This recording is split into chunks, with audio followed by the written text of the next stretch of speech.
Hello बच्चों, let's see the question. The question says match the column 1 with the column 2। तो column A में दे रखा, मतलब ए में दे रखा है यहाँ पर काइनेटिक एनर्जी कॉलम 1 में, और बी में दे रखा है स्प्रिंग कांस्टेंट। अब इसकी यूनिट्स है बच्चों, ये वॉट है, न्यूटन मीटर है, न्यूटन पर मीटर है, और जूल है यहाँ पर। चलिए बात करते हैं की कॉन्सेप्ट के बारे में। तो यहाँ पर देखिए, इस क्वेश्चन को सॉल्व करने के लिए जो हमारा यहाँ पर की कॉन्सेप्ट होगा वो ये होगा कि आपको दोनों के फॉर्मुलेस पता होंगे। फॉर्मुलेस पता होंगे तो ये आपको यूनिट भी जानकारी मिल जाएगी। तो बच्चों देखो, काइनेटिक एनर्जी का जो फॉर्मूला होता है, ठीक है, वो तो होता है kinetic energy is equal to half M V square. ठीक। ठीक। अब आपको पता है यहाँ पर ये क्या है, हाफ एम वी स्क्वायर। ठीक। अच्छा, तो आपको पता है एम मास। अब इसकी यूनिट्स के रूप में अगर लिखना चाहो तो आप इसकी यूनिट भी यहाँ से लिख सकते हो, लिख सकते हैं बिल्कुल।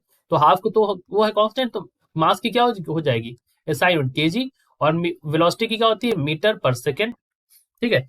तो मीटर पर सेकेंड यानी कि मीटर स्क्वायर और सेकेंड -2। तो वैसे तो ये यूनिट आ गई, वैसे तो ये यूनिट आ गई।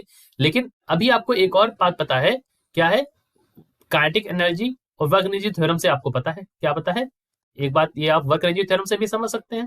ठीक है। तो मैं मेंशन भी कर देता हूँ, अदरवाइज आप डायरेक्टली भी ये बात सब कह सकते थे। तो वर्क एनर्जी थ्योरम कहता है W is equal to delta K. ठीक है। तो यहाँ से डब्ल्यू की यूनिट क्या होती है, जूल होती है। ठीक। तो जूल, एक जूल बराबर किसके बराबर होता है, 1 जूल इज इक्वल टू, ये हमारा होता है 1 kg मीटर स्क्वायर सेकेंड -2। ठीक। तो ये वाली बात आ गई। अच्छा, अब अगर स्प्रिंग कांस्टेंट की बात आती है, ठीक है, किसकी बात आती है, स्प्रिंग कांस्टेंट की। स्प्रिंग कांस्टेंट में क्या होता है, F is equal to minus K X, जानते हैं आप। ठीक। तो के की वैल्यू क्या होती है, के की वैल्यू होती है F/x। एफ हमारा क्या होता है, फोर्स हमारा होता है न्यूटन में, और एक्स हमारा किस में होता है, मीटर्स में होता है।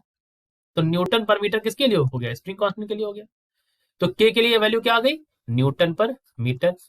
और इसके लिए वैल्यू क्या आ गई, जूल आ गई। ठीक। तो जूल और न्यूटन मीटर हो गया। तो स्प्रिंग कांस्टेंट को अगर आपको जोड़ना है तो जोड़ दीजिए यहाँ पर, न्यूटन पर मीटर सामने सामने। और काइनेटिक एनर्जी को जोड़ दीजिए, जूल। और वाट किसके लिए होती है, पावर के लिए होती है। इसकी एसआई यूनिट होती है वाट, पावर की एसआई यूनिट होती है वाट। ठीक है, इलेक्ट्रिकल पावर की। ठीक है, इलेक्ट्रिक पावर की जो एसआई यूनिट होती है वो हमारी क्या होती है, वाट होती है। सो यही हमारा यहाँ पर आंसर भी होगा। तो we can write the answer over here also. A को आपने जोड़ दिया आर से, और बी को आपने जोड़ दिया यहाँ पर क्यू से। This is our answer. I hope you understood it well. Best of luck.